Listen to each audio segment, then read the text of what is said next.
The town of Atchison, Kansas, is like any other small town in America: quiet streets, old-fashioned houses, and a deep sense of history embedded in its foundation. But among these houses, one stands apart.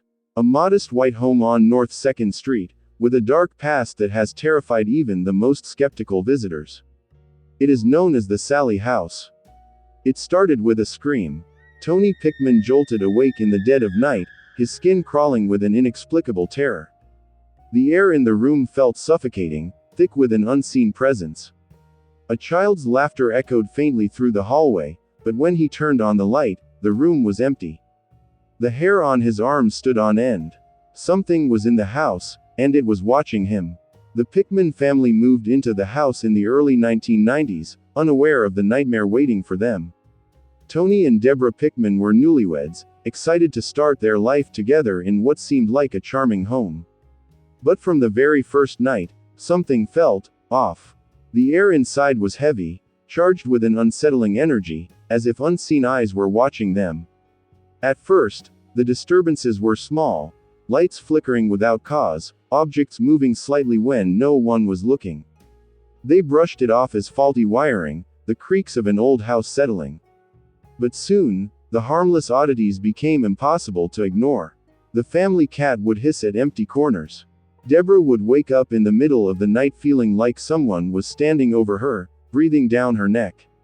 Tony, though skeptical, began to feel the weight of something unnatural pressing down on their home. Then came the scratches. One night, while Tony was sitting alone in the living room, he felt a sudden, searing pain on his arms.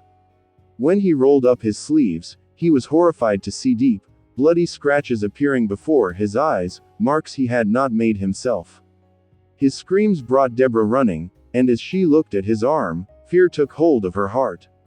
The scratches were fresh, raw, as if unseen claws had just torn into his skin. From that moment, the activity in the house escalated into a full-blown nightmare. Toys in the nursery would turn on by themselves, their eerie lullabies filling the dark hallways. Footsteps echoed through the house when no one was there. Doors slammed shut violently, trapping the couple in rooms for minutes at a time before suddenly swinging open again. The worst of it came when Tony saw her. A little girl, no older than 6, dressed in an old-fashioned white gown, standing at the end of the hallway, staring at him with hollow, black eyes. He blinked, and she was gone.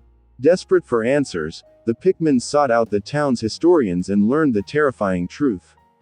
Decades ago, a young girl named Sallie had died in the house under horrifying circumstances. She had been rushed into an emergency surgery, performed in the very house they now lived in. Without anesthesia, she endured agonizing pain before succumbing to her wounds. Some believed her spirit had never left, trapped in the place where she had suffered the most. But as the days passed, the Pickmans realized something chilling: Sallie was not alone. The scratches, the violence, the overwhelming sense of dread, it wasn't the work of a scared little girl. Something darker lurked within the house.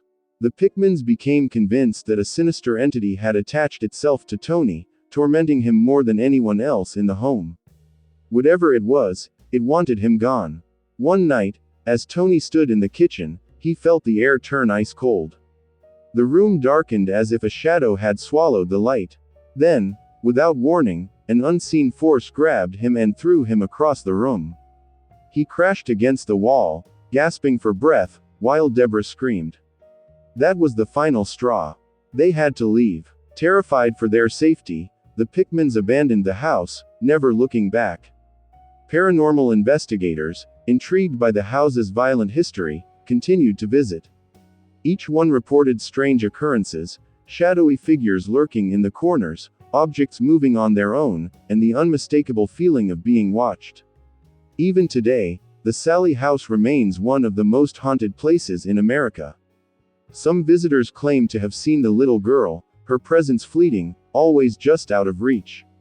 Others leave with scratches, bruises, or a lingering feeling of fear that follows them long after they've left.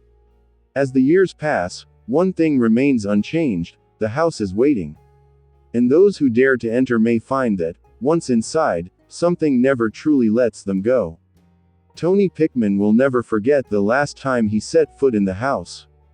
The door creaked as he stepped inside, the air thick with silence. A cold wind brushed past him, and for a brief moment, he heard it again, that same laughter, faint and chilling, echoing through the empty halls. He turned, heart pounding, but there was nothing there. Nothing, except the sound of a door softly closing behind him.